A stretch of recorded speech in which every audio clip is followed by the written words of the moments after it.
Republican Congressman Brian Mast of Florida.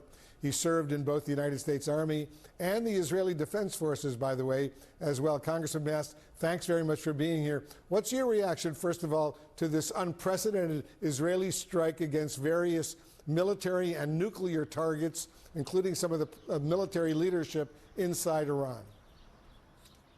I think, I always reflect on good escalation and bad escalation. To me, this is good escalation. It's good escalation if you and your allies go out there and you eviscerate the capabilities of your enemies instead of your enemies setting the pace for what you can do. And that's what's taken place here. And everybody's been asking the question, what is going to be the reaction of Iran? What's going to be the hit that they do back? Well, what we know about the hit that Iran does back is that it will not be a nuclear weapon. It won't be uranium. It won't be kilotons and megatons. It will have to be something based upon conventional weapons, because Israel has gone out there and worked to destroy the entire stack of their nuclear infrastructure, from scientists that develop it to places where it is developed, to the surface-to-air systems that might defend it against jets, to the generals that might go out there and decide that they're going to be deployed. They are working to eliminate that stack. So to me, that is good escalation.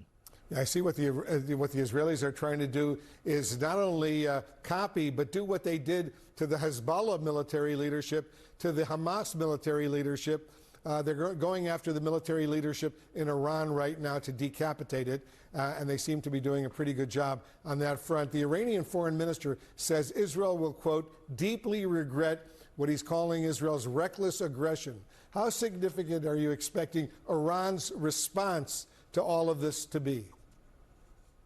I think they hope to mount a strong response, but they have to be incredibly frustrated just looking at back at the past several months to say, what have their capabilities been? They have tried drone attacks. Those have been thwarted. They have tried ballistic missiles attacks.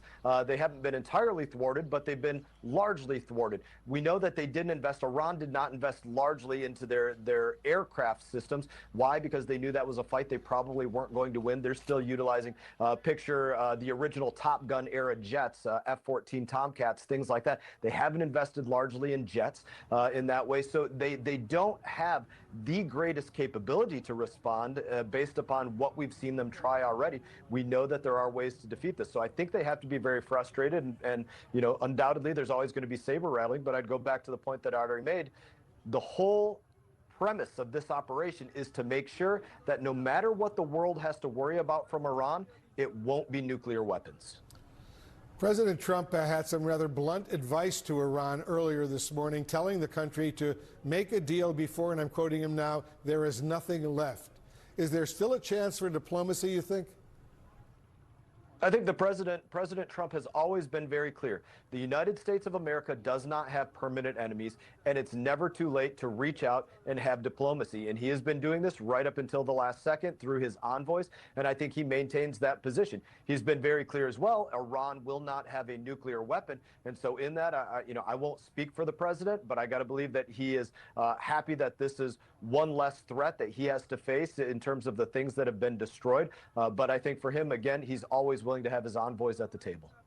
The president also suggested in another Truth Social post that subsequent Israeli attacks on Iran will be, and I'm quoting him now, even more brutal.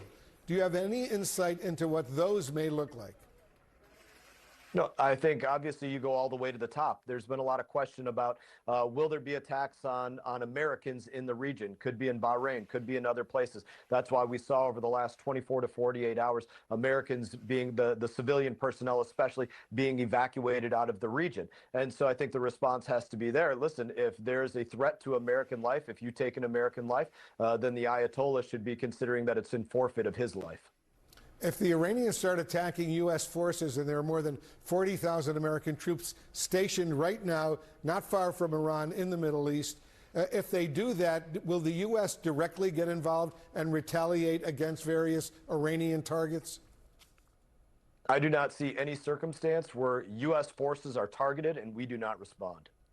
So the U.S. would respond if the American troops in the region. That's why their family members and other so-called non-essential personnel have already been told to leave the region to go back home right now. This potentially very dangerous situation. Has your committee, Congressman Mast, you're the chairman of the House Foreign Affairs Committee, been fully briefed by the administration on what's going on?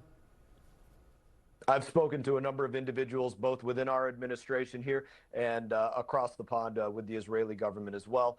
Being chairman of the Foreign Affairs Committee, as you can imagine, we get those phone calls from ambassadors and foreign ministers and defense ministers. So it's been a constant contact. Well, we'd love to have you back in the coming days to update our viewers here in the United States and around the world. Congressman Brian Mast, the chairman of the House Foreign Affairs Committee, thanks very much for joining us. Thank you, Wolf.